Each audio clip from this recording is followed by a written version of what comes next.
Muy buenos días todavía, quedan un par de minutos. ¿Cómo están? Qué bien. Me da gusto ver tanta gente en este auditorio. Yo soy Juan Carlos Llové, decano de la Escuela de Negocios. Esta escuela se fundó hace 70 años. Y desde entonces ha sido una escuela pionera en educación de negocio en Chile. Ofrecimos el primer MBA. Fuimos los primeros en ofrecer ingeniería comercial en este país y hemos seguido innovando desde nuestra fundación a partir de una convicción que está en la raíz, en la esencia de nuestra escuela, y es la convicción de que los negocios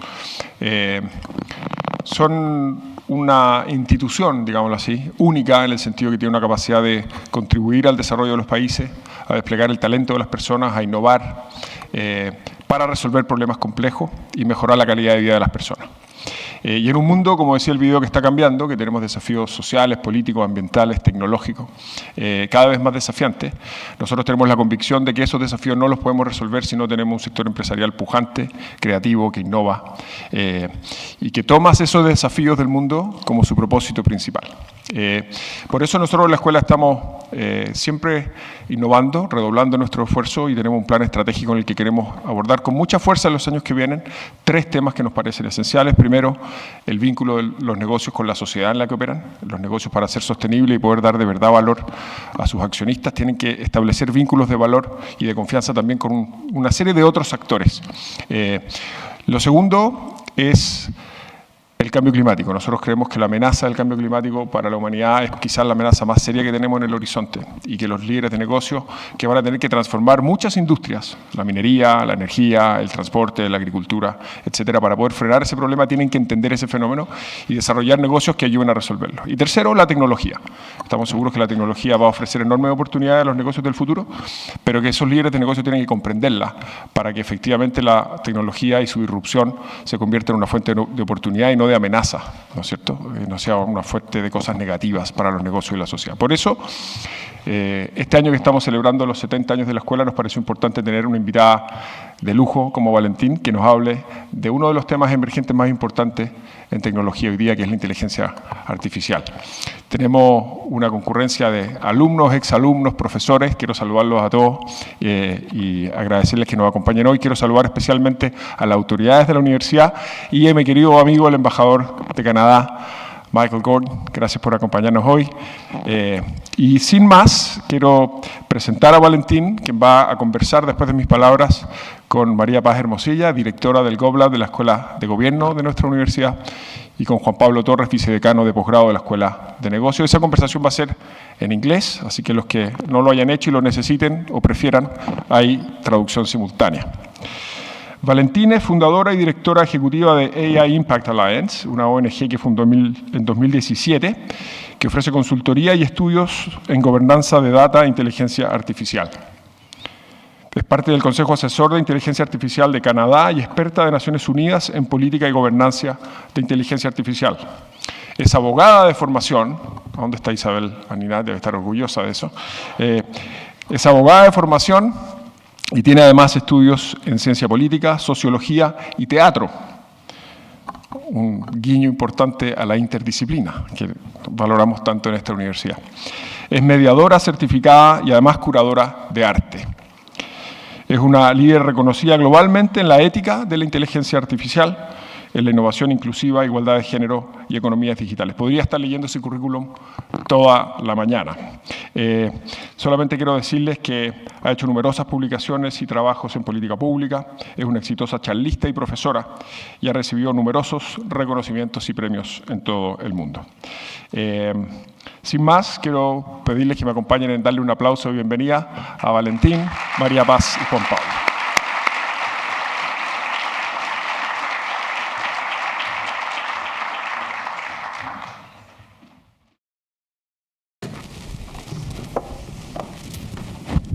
First of all, thank you very much, Valentine, for being here, for accepting our invitation to be part of our celebration of the 70 years of our School of Business. Congratulations. So thank you very much. Thank you for having me. Thank you for the kind introduction.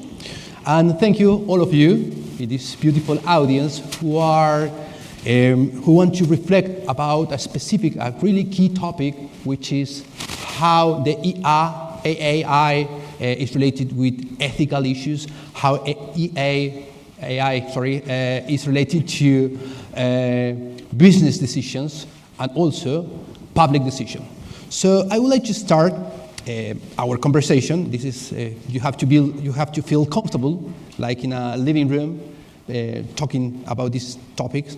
That AI has an enormous potential to increase firms' productivity and wealth of human beings. There are some PwC study that suggests that AI could contribute up to $16 trillion to the global economy in 2030. So first of all, what are your expectations about the AI economy? My expectations about the AI economy. As I always say, I think we're in charge, and the people in the room here, the youth, are the future leaders. They're the one who carry the hope I have for the future of AI in digital economies.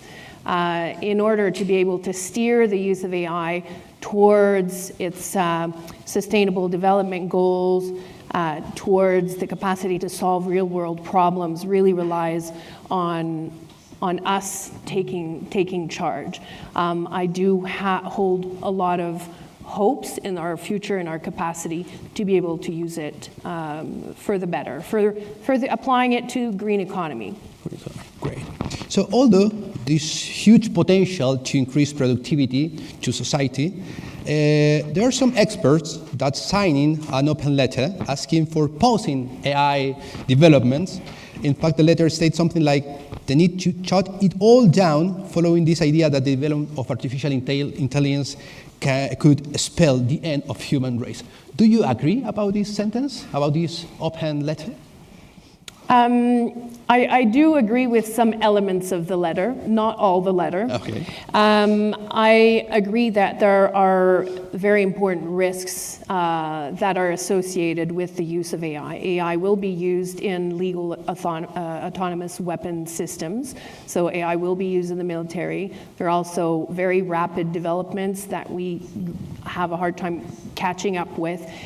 There are, for example, in generative AI, there's already new malwares that are being developed because it can generate code very, very rapidly. So malware is easier to deploy. There's also developments in genomics, precision medicine that can save lives, but those same precision uses in an ill-intended mind could lead to targeting certain populations and creating new pandemics, for example. So there are very dark scenarios that are possible, but obviously we won't go there and we won't do that because we will have ethical guidelines in place, incentives in place to make sure that the funding and the talent goes towards using AI for positive uses. Great. Juan Pablo? Yes, please. Yeah, I think that regarding your first question on digital economy, AI has shown already that it can be a source of competitive advantage. And I'll just talk about two companies in Chile. One is a unicorn that, of course, you all know, which is Notco. So they have, an algorithm, Giuseppe, which is the one that recommends formulas. It recommends a certain mix of plant-based ingredients to emulate the flavor of food, of meat or not plant-based food, like mayonnaise. And so using this algorithm, they've shortened the time it takes this company, which is called Not Company, so not milk, not meat, not ice cream, not everything. But it is the same flavor. And so they shorten the time that it takes for them to create these products that taste like the original one. And that's huge benefit for climate action, sustainable agriculture. Exactly, and and it was created, it's a spin-off from a university, and it's one, it's a really important company, and so there the competitive advantage lies in the algorithm. Another one that's not well known, but it's really interesting, it's more back office company, that's why it's not that well known, it's called Cipedi. And so that one, what they do is they help any retail restock their shelves. So they have these robots that go through the supermarket during the night and see which products are missing, And then they create the route for the human person to go and put the products back in the most efficient manner possible. So these two companies have created value, with AI. There's also, for example, Simply Route is another one that recommends logistic routes for all, delivery type businesses. And they also use artificial intelligence. So I think that in the digital economy, especially in this university where it's very known for its entrepreneurship, all the students that are thinking of new businesses, you can definitely think of creating a whole business model where AI is part of your competitive advantage. But that doesn't, and going to the second part of the risks of AI, the letter about kind of pausing development of AI, I think first, it's kind of like a stunt because you can't really pause the development of AI, just because you say so or you call people to do it. So it's kind of like impracticable. And second, I think it distracts from a real discussion that is happening today, which is that currently artificial intelligence algorithms are discriminating. And I have one case which is related to students. For example, in Holland, you know that facial recognition algorithms discriminate against people of darker skin and women. So what does this discrimination mean? That they don't recognize them as well, so they make mistakes when they recognize them more than when they do for white men. So what does this really mean? For a student in Holland, she put a lawsuit against her university because she couldn't do her exam. So she would, there's proctoring software to make sure that students don't copy when you're doing a remote exam, and the software didn't recognize her as a person and was logging out, and she could not do her exam as her white male counterparts could. And so it affects the real life of people today, the fact that some of these algorithms are not functioning, performing as well for certain groups of the population than others. Let me take this last point to ask Valentina questions. Maria Jose talked us a really problematic issue, which is called the alignment problem, which means how we can align machine learning with human values. Perhaps all of you assume that the algorithm make good decision, or at least good decision or good answers to your questions. But the fundamental question is, this algorithm was programming by someone who has some values, human values. And the reflection of this algorithm is a reflection of a lot of human specific values. So in this sense, Valentine, for this audience, which are mostly students, how we can educate these young students, how we can educate in this sense, in the ethical sense, that we try to give them some perhaps moral lessons instead of technical lessons, or both? What do you think about that? It's a very good question, but I wanted to just start by saying that I agreed 100% with absolutely everything Maria said, so thank you for bringing that up.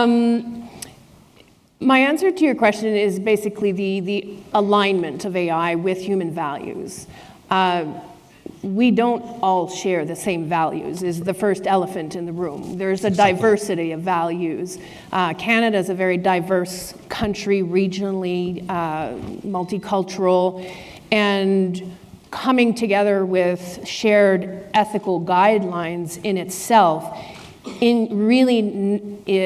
what it requires is education and public engagement in trying to find what kind of shared values are critical to the design and the deployment of AI systems. That's the background work that's been going on for the past over 5 years now, and that informed the shaping of the current proposed AI and Data Act in Canada.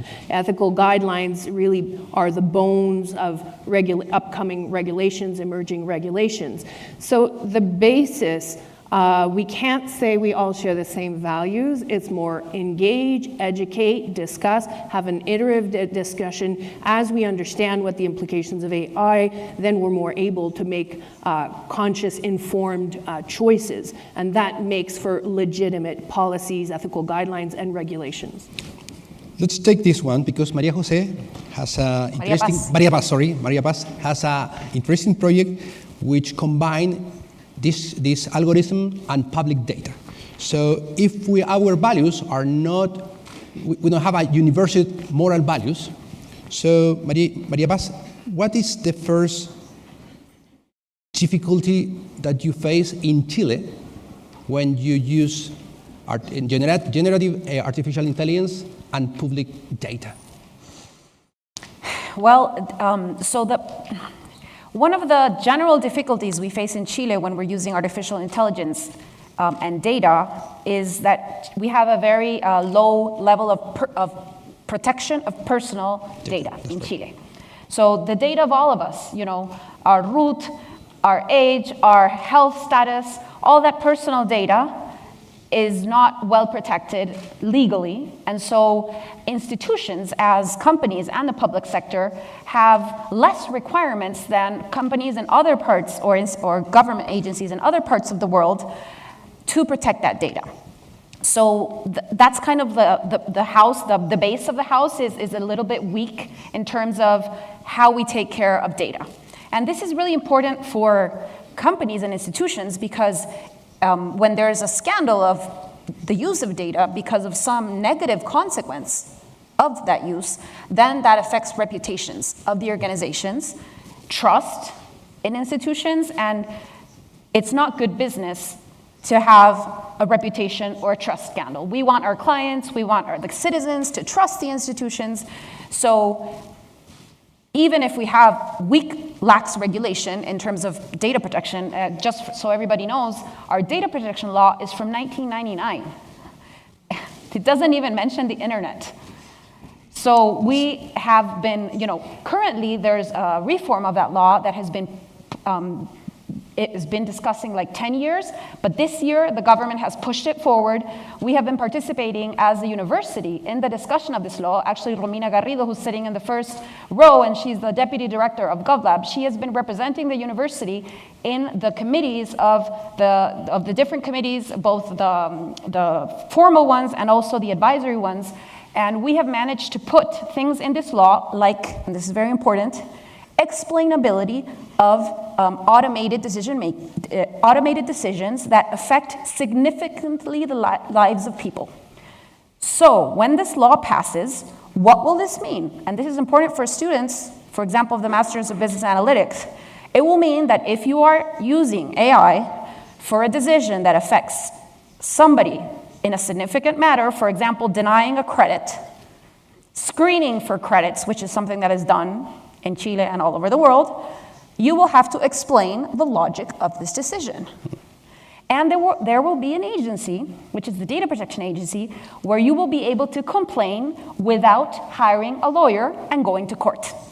So this will make complaints a lot more easier and the exercise of our rights a lot better.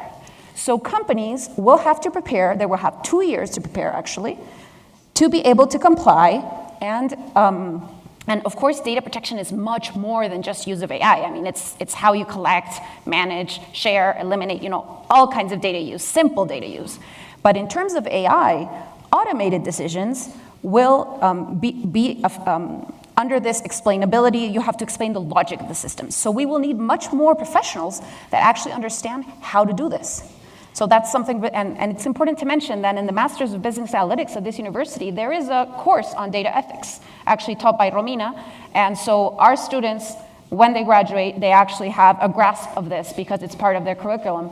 And it's also in the Masters of Data Science in the Engineering School. So our university, the programs that we have created in AI, both in the business school, the government school, and the engineering school, all of them have data ethics. And I think that's it's a differential from other universities where these topics are not on the basic curricula of postgraduate programs. That deserved an applause. Seriously. Yeah, applause. Yes, for explaining all our internal curriculum. Let's start with this quotation. Education is what the society does to you. Learning is what you do for yourself, which is a quotation from Joy from MIT Lab in 2016. So we're talking about society. We're talking about education. So let us start with one of the first. What is your first recommendation? You have a lot of experience recommending in policies in Canada about AI. But when Maria Paz described a specific problem that we have in Chile, we don't have enough data protection regulation. We want to regulate artificial intelligence, neuro rights, but we don't have the base. So what is your recommendation to start educating people like here? Because I think that the regulation we will have the regulation in the long term, but not in the short term. So we have to prepare our students to deal with an environment without regulations, but with the problematic issue that we have to use data and the artificial intelligence as well. So do you recommend us to start to develop ethical courses or to develop law courses or technical courses, or to develop some multidisciplinary studies? What do you recommend us to start here? Thank you for asking that question. I'm very passionate about multidisciplinary programs that really embrace AI as a tool for social good. The University of Southern California and their AI for Good program, many years ago what they did, and it's kind of a double banger because it also solved the gender problem in artificial intelligence. There are about, so just quickly to explain what that is, there's on average about 95% men in artificial intelligence and 5-10% women. So that means they're not annotating the data, they're not preparing the data, they don't own it, they don't benefit from it, they're not the ones who are leading the AI entrepreneurial scene either. That has an impact on what kind of AI we design and we sell, we make available, and we use. So that needs to be always on our minds, to have a gender perspective and approach to artificial intelligence. So going back to how to design a program that really addresses that issue, as well as the issue of using AI for beneficial purposes for society, what that university did is combine the engineering program and the social work program. And what they did is they would go out and work with civil society organizations, with different communities who perhaps had some needs or not in the use of artificial intelligence, find where the need was, and develop really socially relevant uses of artificial intelligence in a multidisciplinary and sectoral and very inclusive way. Their uses of AI for social good generally end up being very successful and highly recommendable. Harvard also has their approach is a multidisciplinary program in AI, which of course I can only speak for because AI has transversal implications in society that touches every single field. So you need domain experts such as law, but also culture, economics, to be able to work together. And that is extremely critical moving forward. UNESCO determined that the skills of the future are creativity, critical thinking, and the capacity to collaborate across disciplines. In AI, artificial intelligence, if you speak about policy, right away it has two split definitions. One of them is policy when you're programming, the other one is policy as in political policy, innovation, putting programs in place. So when you're talking in a team where you're trying to develop a system, having that shared common language right from the start is very, very important. It's a good thing because in our university, we're trying to do this bridge between social science. We have a liberal arts, which is one of the fundamental schools in Adolfo Ibáñez University, but we also have a strong foundation of businesses. And Pablo, I wanted to add please. something about what do we teach students. Technology is going to move fast, so I think one thing we need to teach, and I don't know how we'll teach this, but is flexibility, adaptation. In critical thinking, at least in this university, we have a core curriculum of liberal arts that teaches critical thinking. So in that sense, we're good. But how do we teach flexibility? Everybody should be very tech savvy. So I think that one of the key things in the future is going to be using AI for your personal productivity to be able to be more effective in your role. So I do think that those who can use technology well, there's some discussion on who can do better prompts in ChatGPT or something, but basically who can use AI for their own productivity, I definitely think they will have an edge over other workers. And flexibility, because these technologies will continue to adapt.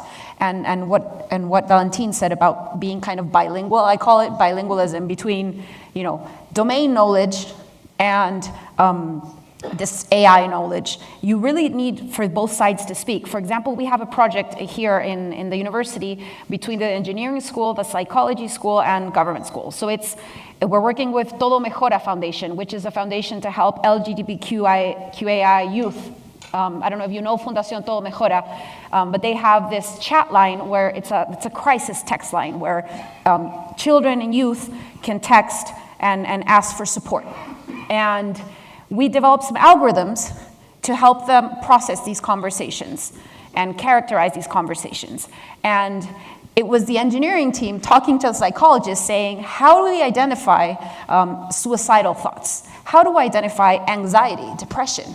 And the algorithms cannot be created just by the engineers. They cannot be created just by the psychologists. There has to be this conversation between both, and everybody has to try to understand the other, and that is going to be something that's going to happen much more in the future when we bring AI to much different domains, more processes. And so being able to talk kind of both languages, so the language, for example, of business and the language of AI, it will be really important. So I definitely think that flexibility, kind of cognitive flexibility, is going to be key. Yeah, flexibility and ongoing learning. It's not a time where you can study, do your program, stop, because things are changing every day in AI. I receive at least 10 newsletters per morning that have to do with recent AI developments and legal developments around AI. So it's something that changes so quickly as well that you just need to have your preferred sources of information that just keep you up to date all the time. You have mentioned that we need flexibility, strong skills for the future jobs. Let's talk about future jobs. What are your thoughts about the future of work? Not only in Canada, but your vision about Latin America. What are your thoughts, the first thought, or your comparison with the Canada ecosystem and Chilean ecosystem? I don't think I'm habilitated to do a comparison between the Canadian and Latin American ecosystem. But if we want to talk about the future of work and the possibilities that AI presents, there's a lot of discussions, and going back to social work, there was this research in the States was trying to figure out what is the future of social work and imagining all the new types of jobs that are going to emerge. So if we look at, for example, a field that we don't talk so much about when we talk about AI and data governance is the field of human-computer interaction. So HCI, human-computer interaction, it's a very broad category of professionals. Some of them are computer scientists, and some of them are UX designers, and some come in with the UX design with more of a psychology perspective, more arts, creative media perspective, and that whole field of human-computer interaction is actually fascinating because it's how we're going to be relating to automated systems. That could mean someone who's really interested in the aviation industry, for example, an automated system. How will that impact the pilot's reaction, training pilots to adapt to that? So there's a number of very fascinating, interesting jobs that fall under that very broad scope. But what about the threats? Because we threats to jobs. Exactly. Well, I mean, we're in a room full of students. We're ready to embrace that change in the room. But of course, I get calls from different unions. For example, I work with artists, illustrators, game designers. I work with the arts and cultural sector very closely in Canada. There's a rapidly growing movement that is discussing the impact of generative AI, so not all AI, but the one that generates text and images and content, such as ChatGPT and DALL-E, and their impact on jobs in the cultural sector. Not all jobs are impacted the same, and there's huge potential where it can be used as well. However, fields like illustrators, concept designers for games, some of them are working right now in the gaming industry being told, you have 2 more years to work here. You're going to be fired, you're going to be replaced by a machine. We're already working on the machine that's going to be breaking you. That person sitting next to you is the person who's designing the system where you're not going to have your job in more than 2 years. So there is real fear, and what breaks my heart the most, and what I'm fighting the most for, is protecting the arts and cultural sector, because similar to journalism and independent news, that really is a foundation to democratic systems. It's our capacity to express ourselves, access to information, shape information, dig for information, share that information, and arts and culture sector are part of that role. And right now, they're coming to me saying, I don't think there's a need for me anymore. That is deeply sad. That's True. deeply sad, and has huge political implications for democratic societies. I Yes, please. wanted to mention before- about the future of work. There's this, so I think what's happening in AI can introduce some changes, but some things also are the same, but just in technology. So we've always had factories where some workers are not in good condition. If we think in Chile, when we had the mining, la minería del carbón, in Lota, in the south of Chile, we had miners that were in conditions that really affected their health, okay? So we've had these problems, in normal businesses that some workers are better off than others, and some have health hazards. So now we have the new factories in AI are the data labeling factories. Exactly. So these are being installed mostly in Asia, but in other parts of the world. And I don't know if you know Amazon Turk, Yeah. Mechanical Turk. Have you heard about it? So if Sur- you ever want to surveys. work independently, you can go and be a Turker, and you can label data. It's like micro tasks that they pay you. So, for example, people are labeling pornographic images. Violent. Violent images, violent. The content moderation platforms, Facebook and all those, they have teams that do this labeling, and this is traumatic for the people. So, in business, we already have corporate social responsibility, and we have a whole movement of people within the business community that care about the human resources and care about the welfare of their workers. Well, this is a new dimension of the same thing. So we will have to consider, for example, mental health, or who will actually be able to do this, or maybe because there's a value we want to protect, for example, that is identifying child pornography and being able to, eliminate it as much as possible online. To do that, currently, you need to label images. But what about the damage of that? And also, these are very low-paid jobs. And maybe for somebody, though, it's more comfortable than being, in a factory producing plastic or, like any other product in China. Now they're labeling images. It's more comfortable, but they're also hazardous as well. So this is just a new kind of dimension of these factories that AI needs. Yeah, the new reports show how much it impacts them and how much PTSD they're suffering. I think that's just that kind of. Well, now we have time to open the discussion with the audience. So if you feel, okay, we have, yes, if there is a microphone. Hi. Okay, we have 3 questions. Firstly, over there on the top. Thank you. Well, then you will have your turn. Yes, please. Go ahead.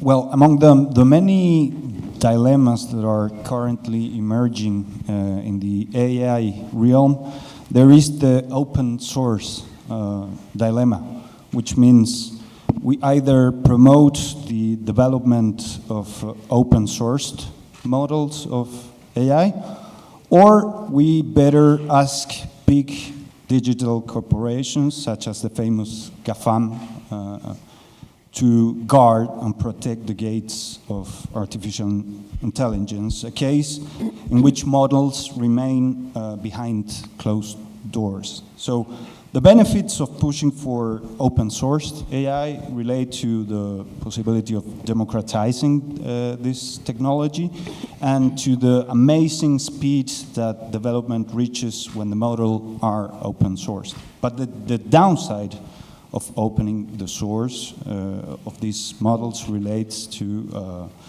the regulation aspect of it. So I was wondering, what is... I have a third model to propose. Okay. So what is your position? I've had the chance to dive in the nitty-gritty of the open source versus closed source. When I was doing a project on the social legal feasibility of a data trust in the fishing sector. And that was with, in a eastern northern region in Quebec, and with the fishing industry, as well with academia that is located there, with specialization in oceanography.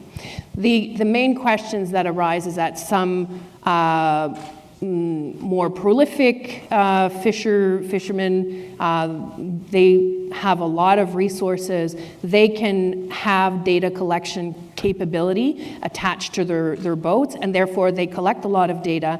And with that possession of data, closed, very closed, it's proprietary, they gain a lot of political and economic power and negotiation, bargaining power as well with governments. The universities tend to have more an approach of open source. We put everything open, everything we study about the water temperature, and everything is out there to be used. Unfortunately, 85% of that data is being used by foreign interest and not for entrepreneurs in those regions, nor by the fishermen, obviously. So we had that kind of pull. So what kind of solutions could we put forward? In Quebec, what we have in our civil code, what is called a data trust, and there's different models of data trust, and one of them is like your non-profit social good type of data trust.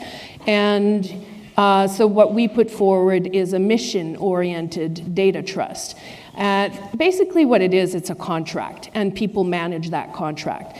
And what that ensures is that you have a shared mission-oriented use of that data. So you can agree upon, so that was still in preliminary stage. It's more like a discussion, but I know there has been discussions around that in terms of sharing AI algorithms and sharing data, having a mission-oriented partnership in terms of digital economy. So there are a lot of discussions, a lot of papers that can be read on that, but it's still at the reflection, thinking stage right now.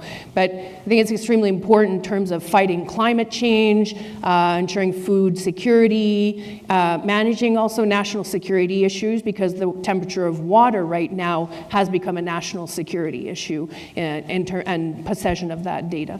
So that's the mission, the model I wish to propose. So open source or non-open source AI is a big discussion. I think both models will have to coexist.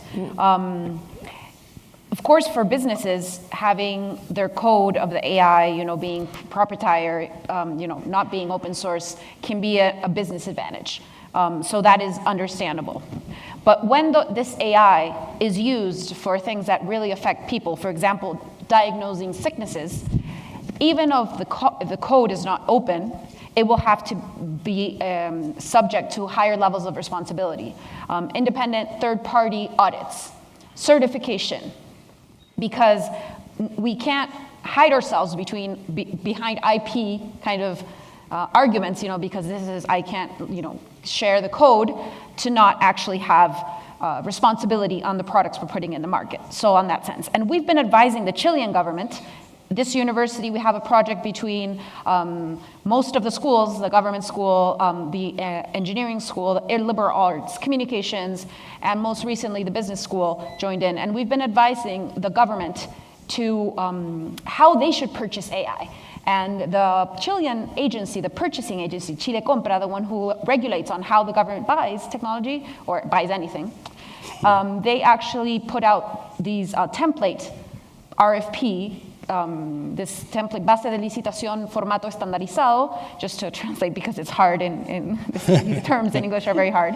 And so in this guideline, a standardized guideline on how to purchase, one of the things that we recommend is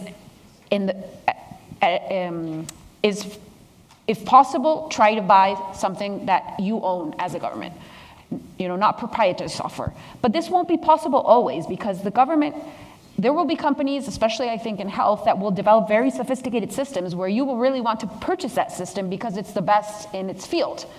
So in that case, the code can't be yours, you can't really see what's behind it, it's more software as a service. But then you'll have to, if you can't own, or if the software is not open source, or if you can't have the code yourself, then you will have to counter this with this responsibility model. So hopefully, especially for what Valentine was saying about global challenges like climate change or things like that, we will hopefully have more open source AI because we really need to collaborate if we want to solve the world's problems, and open source AI can help that collaboration, enable it. Thank you. I just wanted to add very quickly a comparison, and we need to link that question to our economic models. We are liberal capitalist democracies. Businesses need to find a way to collaborate and be responsible in that sharing of the information. If you look at other forms of government where, for example, in China, they're obliged to share all their models with the government, you end up with a huge data trust or a shared model, but just by the political system that's in place. If we want to be able to achieve that same level of capacity, so generative AI is developed with large language models. Large language models are only possible if there's a lot of data to be collected and to be contributed. And so if we want to be able to achieve that level of technical capacity in artificial intelligence, it does come through sharing mechanisms and open source. I think what I was trying to propose as a different model is you can have open with shared values. And I think that's extremely important. Open.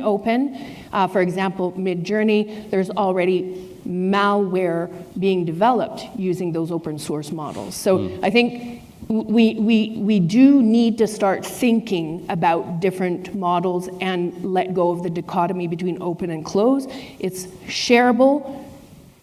For what and with who do we want to share? I think is an important question to ask ourselves. Thank you. A question over there on the top. Yes, please. Hi. Yeah, I have some thoughts, perspectives that maybe we can build on. So my first comment is I love this university because it's the closest to Canada's style of education. I lived there. I did my whole high school education in Canada, and I also did a year and a half of university, just came back because of the pandemic. And what I really liked about it is that they do a lot of incentives for people to learn. Like you said, society gives you education, but you have to learn by yourself.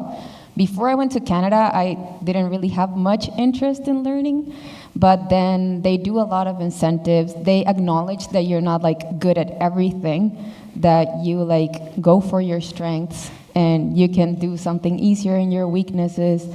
So that was really good. They also embrace a lot the technology in schools. So if you're advising the government on I feel education is the most important part. And I feel here, since I left, which was in 2015, it has stayed the same, the education in school, because I have little siblings and it's basically the same.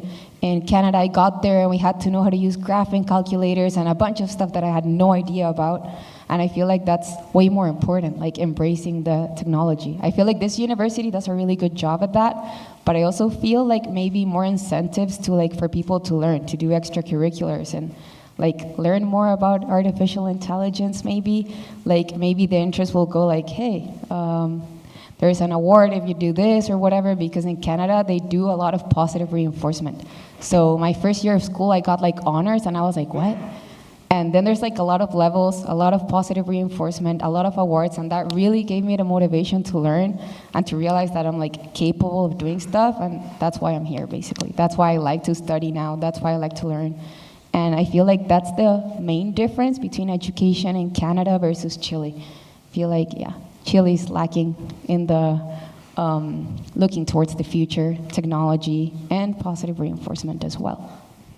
Thank you for sharing that with us. Yes, was a good thought. We have to keep continuously trying to open bridge between our schools to bring this learning and collaborating in learning from different perspectives. So thank you very much for your thoughts. Another question is, yes, there and then. Hey, I just got a question about ChatGPT. I've been using it for a while, and right now I'm seeing ChatGPT for professors or some universities like a threat, you know, because some people use it for cheating on essay, on exams, etc., on homework. But I'm really looking into like it's a really source of information, a really good source of information, and probably the best source for looking stuff. Like I need help for looking for something for my exam. I don't know how to do it, or to program something, and I don't know how to do it. And my question is for everyone sitting there. It's like universities should ban ChatGPT or maybe reinforce the use of ChatGPT and teach how to use it, because I think it's a really good engine search for searching stuff and maybe learning better than searching from Google or our library. So the question is, do we have to use ChatGPT, or do you recommend to use ChatGPT in universities to do homeworks or to develop some research, or do not recommend? So I think just one assumption I just want to debunk from the start. It's really not a search engine, because there's a lawyer in the States who did a search, built all his case, submitted it to court, all using ChatGPT. And the judge looked, and half the jurisprudence that was half the cases that were being quoted were not real cases. That's right. And as a lawyer, you're supposed to evaluate the information, know that it's true when you submit it to court. So you can be disbarred and lose your career. And the judge says, I'm going to give you one chance. It's not a real chance. He said, you have to swear on oath that you knew everything in this submission to be true before he submitted. So I think his career is over. So we need to debunk the fact that everything there is true. There's a lot of bias. There's also the case where they tested it. They gave ChatGPT a beginning of a story, and they tested it multiple times. And they put to scenarios where there was a family, a man, a woman, and some kids, and they asked it to finish the story. The end of the stories were always the woman taking care of the kids. So we cannot really, so whether it's bias or wrong information, we need to, anyway, for now, maybe that will change in the next 5 years as we continue training it and give it lots more information. But we know that when we train such large systems that that it's bound at some point to have, some form of bias, Northwestern bias or whatever it is.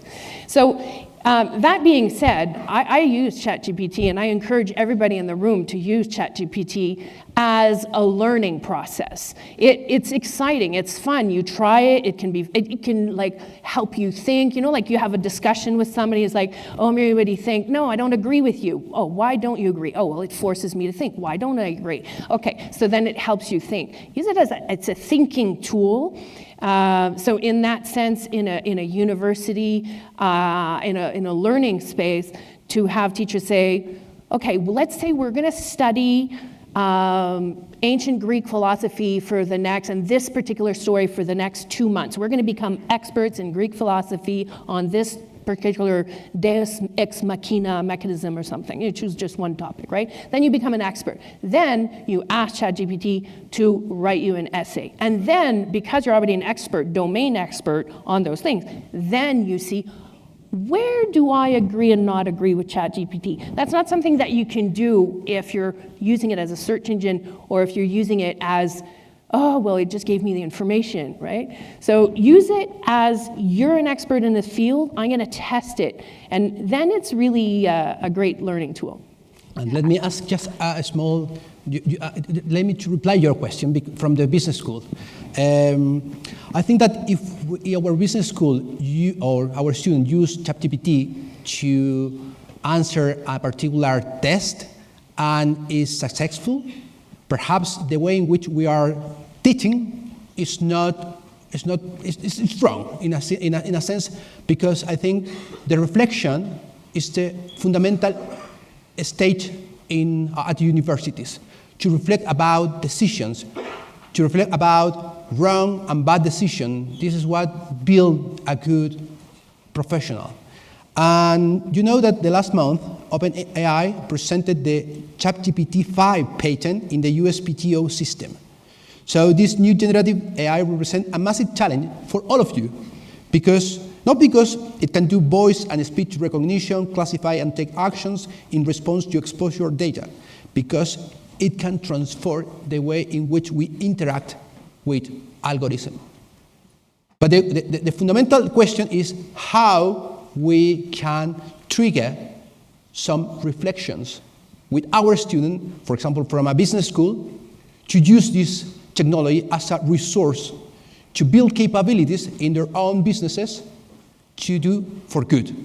And I think this is the fundamental reflection, to do for good, for the nation, for health people, because otherwise our values, our own values, we share with some bad incentive in the sense of to attack people, to discriminate people.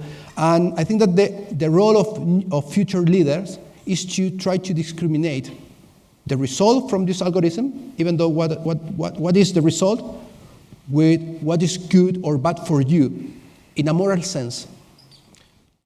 Arribas. I would say you can't ban ChatGPT, so that's not kind of realistic. You could, do evaluations where it's impossible to consult ChatGPT or things like that. But my recommendation, though, is when you use ChatGPT, and you have to be careful on how you use it, so you don't have the story of that lawyer. You cannot use it for things that you require the facts, because this predicts things.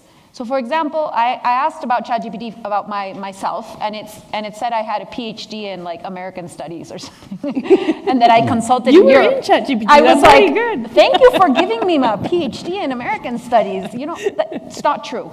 So if you're looking for information and you want to know how this war happened in Greece or something, it's not the place. But you can use it for many different things. You can use it to improve your writing. You can use it to check code.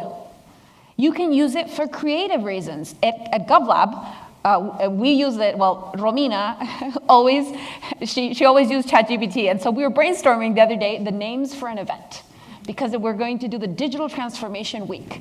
And so we were brainstorming how to call it, and then Romina just put this list of 15 names, and I was like, did you ask ChatGPT? And she said, yes. And so we used it as a basis, and we started combining, but then the names it gave us were pretty generic, so we adjusted the prompt. So tell it to put this in the prompt, and then with the help of ChatGPT and our brains, and in a meeting, we ended up with a really nice title of this event that we're going to do with the public sector. So for creative stuff, yes. For anything facts, no.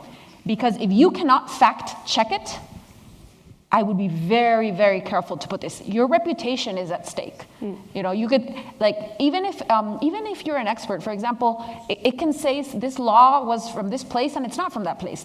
It just makes, because it predicts. It's not going to the real source. It's predicting. So that's why it makes mistakes. So just be very careful and use it for the things that it's good at. And your intellectual property as well, right? When you use especially the free version, whatever you put in is now Microsoft's, because Microsoft owns most of the shares of OpenAI. Major banks and states have told their staff they're not allowed to use ChatGPT in the office because any information that goes in, their privacy, and the reports are still coming out, there's still privacy scandals, their capacity to manage the privacy and protect your intellectual property is really not guaranteed. So we have been an interesting conversation. We have time just for the last question that is, okay, it's over there, sorry. Then you can answer, you can ask your questions. Yeah, so 2 questions. There's a gentleman here and a lady. Oh, there is there. 2 questions, sorry. 2 questions. The last 2 questions here and then on the back of our audience. I go first? Just please. Yeah. Okay. More in a student-centered, like 3 question or 1 question, is that what HCI-related jobs do you think are going to emerge, like recently, that are related with automated systems? Because I'm very concerned, for example, for the area of, I don't know, marketing or, I don't know, businesses, finance, project evaluations, which, like, right now, places like the World Economic Forum are saying like they're at risk at being replaced, and so I wanted to know, like, what jobs do you think are going to be in that area of HCI? I heard a couple questions in your question. I have like 3, but it's like.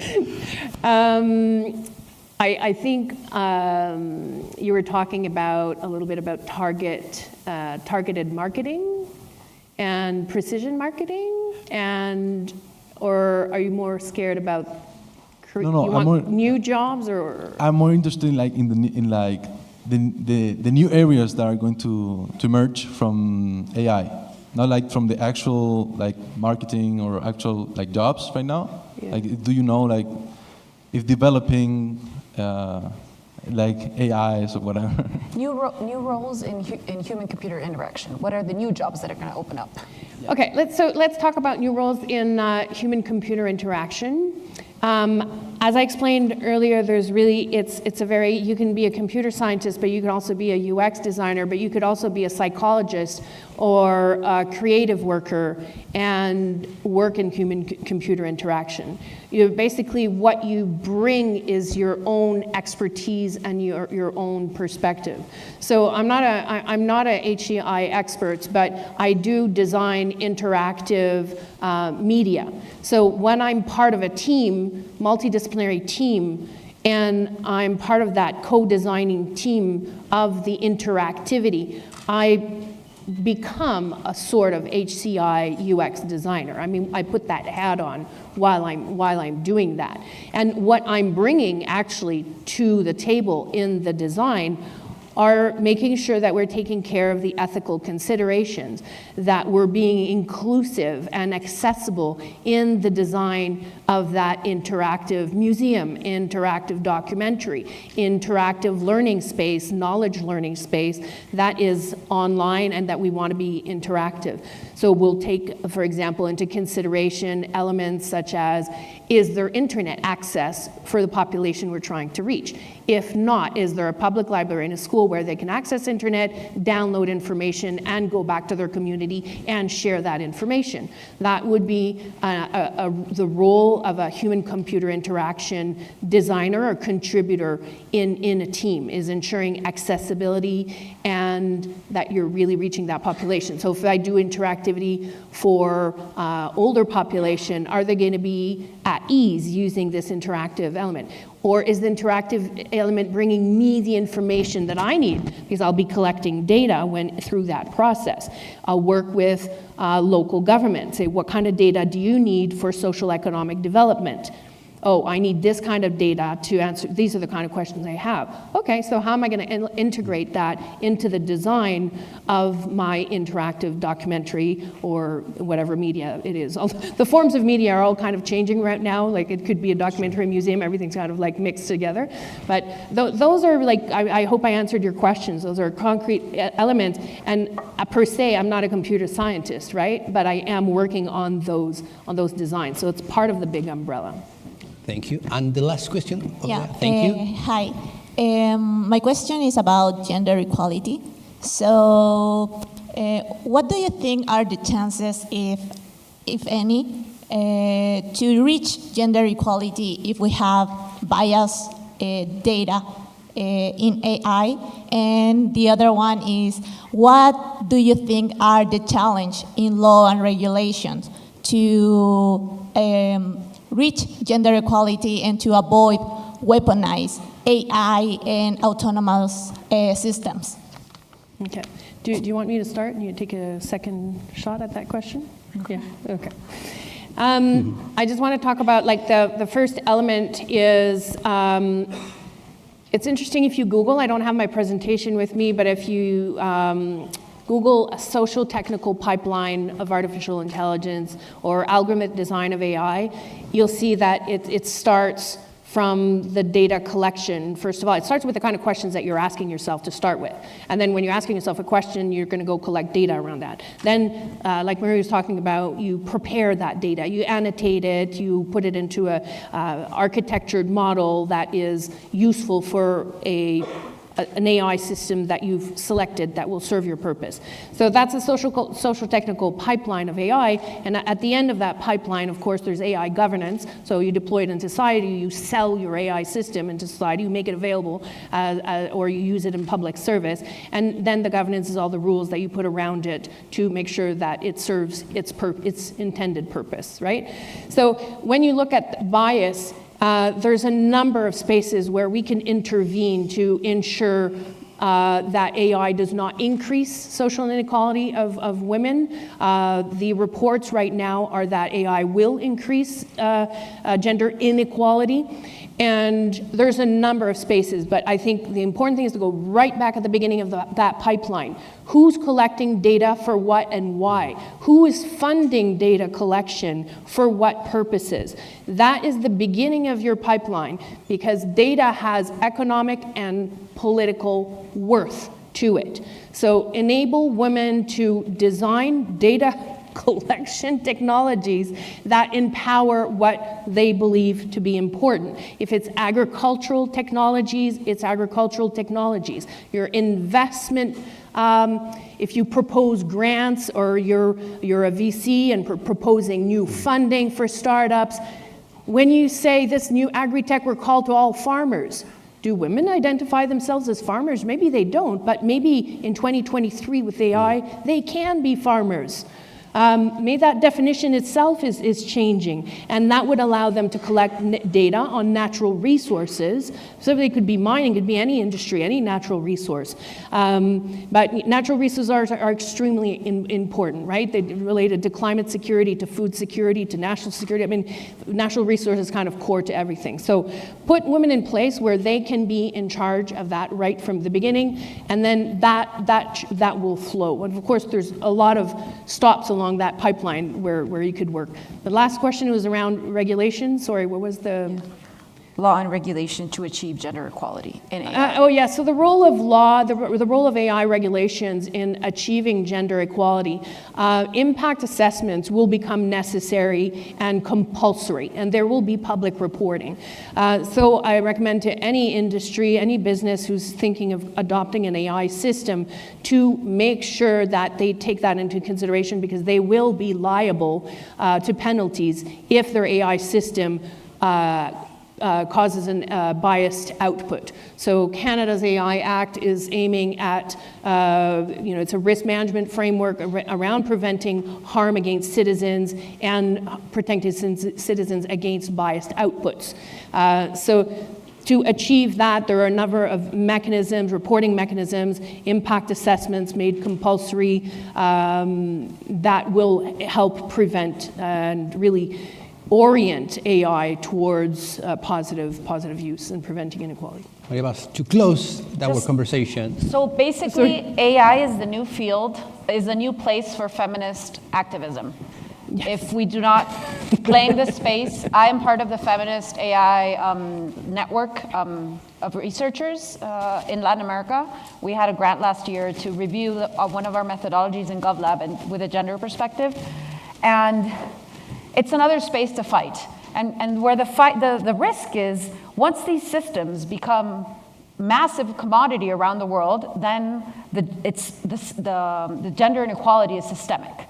So facial recognition is a really good example. It's not that there's like 5 different softwares, companies that do these facial recognition codes, and then they're used in so many different applications. It's not that everybody that needs one develops their own. No, you just purchase. You just use the code that's pre-made. And so if this software is not, equal, then we have what we call disparate impact. So we create a system that has a different impact on women than men. And in health, in regulation, what's going to have to happen, just as the FDA in the US or ESPA in Chile has to check, if a medication works, well, we will have to check if this AI works, and one of the big criteria will have to be, does it work equally in men and women? Or what is the inequality that we're willing to tolerate? And this will have to be regulated. And one of the things we've been pushing from the university in our work with government is actually for government agencies to measure the performance of their system, differentiating between men and women. Because nobody's even doing this. So companies are deploying systems. The other day I was with Corner Shop, and they do automated hiring. And I was like, have you checked disparities in your hiring? This is something that if you're doing automated hiring, are you checking disparities or in your firing? There's automated firing in these delivery apps. What about gender bias in that? So companies are going to have to really look into this. We're going to have to start measuring this, and we will have to demand regulation for some certain industries for this to be mandatory. So that's where we're headed, I think.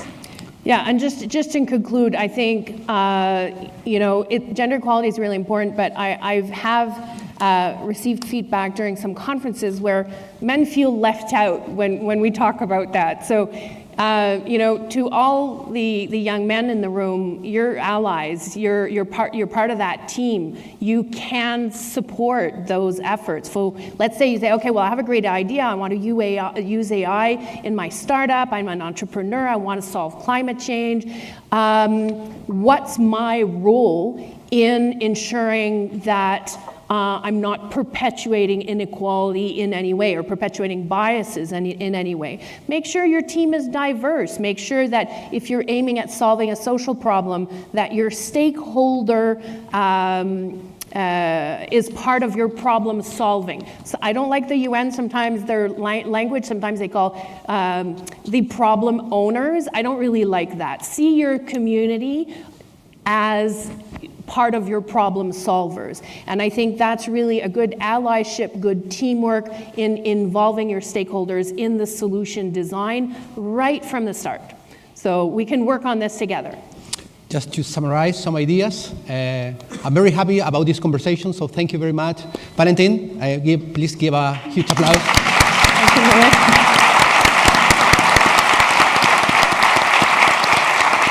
And thank you, Maria Paz, for sharing this conversation. I'm very happy to listen that the women are leading artificial intelligence in Universidad Adolfo Ibáñez. So it's a huge challenge, of course, but here we have a great leader. So thank you, Maria Paz, for your knowledge. Welcome. Please give an applause. And thank you all the audience for being here and participating for this nice conversation. Thank you. Thanks, Juan Pablo.